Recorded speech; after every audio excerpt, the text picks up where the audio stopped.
BigCountryPreps.com. I'm Evan Wren, and this is the Countdown to Two-A-Days series. Our daily look at an area football team, the key questions we'll be answering about that team, and our August 21st preseason preview here at Big Country Preps. I'm with my partner, Dan Youngblood, via Zoom.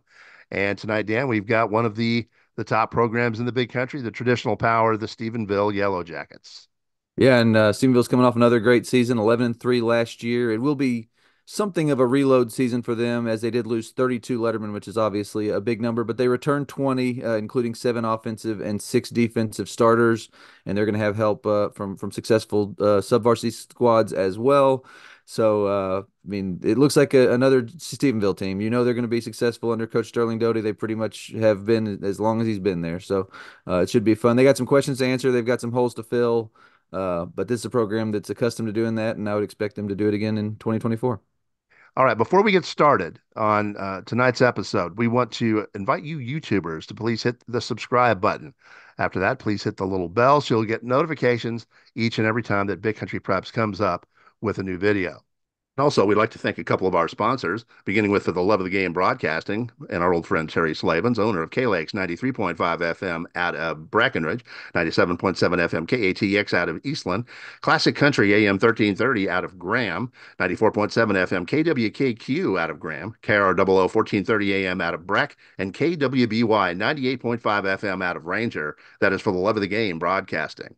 Also, Rob Durham, sales consultant at Bear Chevrolet Buick Cadillac up in Breckenridge. If you're in the market for a vehicle, give Rob a shot at 254-559-2266. He's one of the nicest guys you'll ever want to meet. That is Rob Durham up at Bear Chevrolet Buick Cadillac in Breckenridge. All right, with that, let's jump in. Let's talk about the Yellow Jackets and kind of some of the biggest questions facing them here in the upcoming season.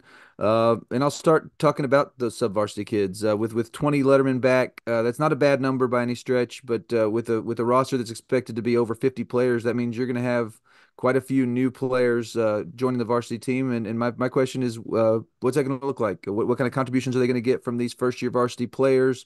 And how many of those kids are going to have to contribute? I think that'll be a big part of kind of what decides just how good Stephenville is. They've got enough back this year and enough kind of impact players back this year that they're going to be good, but they are going to need some kids who have not been stars under the Friday night lights to come in and be contributors. And I'm excited to see kind of who assumes those roles and who emerges as the next crop of standouts at Stephenville.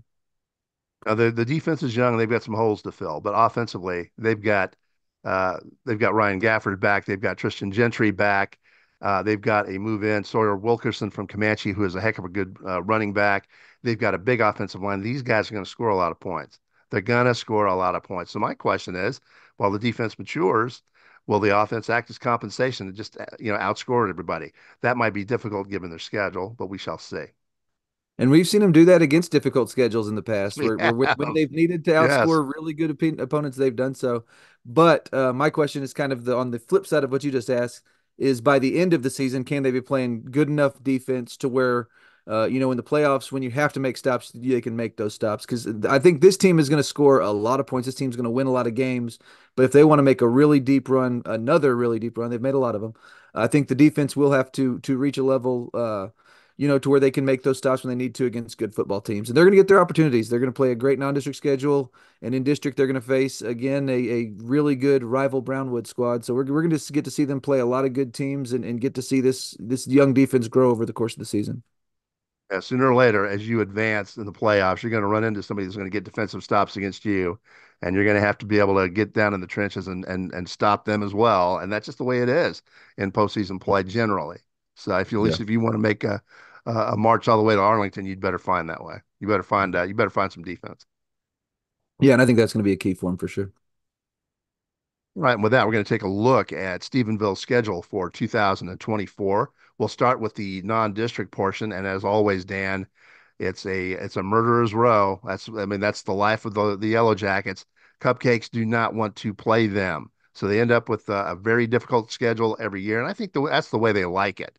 This year, August 30th, that's the opener against Midlothian Heritage. They'll face Everman on the road on September the 6th. They'll face Godly. Aren't you glad that I have finally learned that it's not Everman? I said Everman. I got it right. Yep. That's only took me about 15 years. All right, they've got Godly at home on the 13th of September. They've got Abilene Wiley on the road on the 20th, another road date at Waco La Vega on the 27th. And finally, Ruston, Louisiana will be the final non-district game for the Yellow Jackets this year. That's going to be on a neutral site in Longview.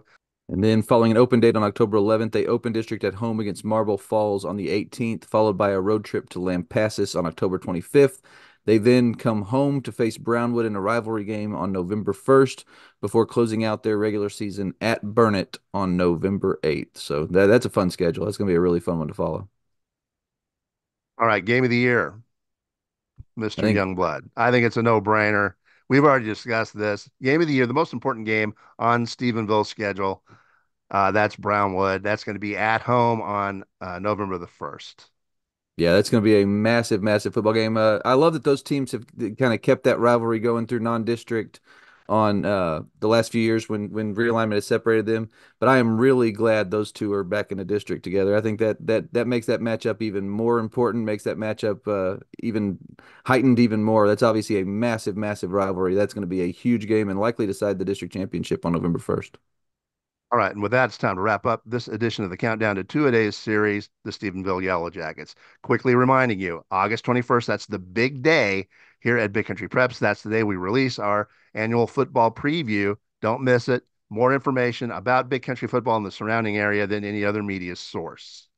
And this year will be even larger as we are adding 5 new schools to our coverage area. Those are Mineral Wells, Glenrose, Graham, Toller, and Miles. So we are super excited to be adding those 5 to the mix, and we hope y'all are excited to follow our coverage of those schools throughout the school year. In the meantime, thank you for watching this episode of our Countdown to Two-A-Days series, and make sure you come back tomorrow when we highlight the Cooper Cougars here at BigCountryPreps.com.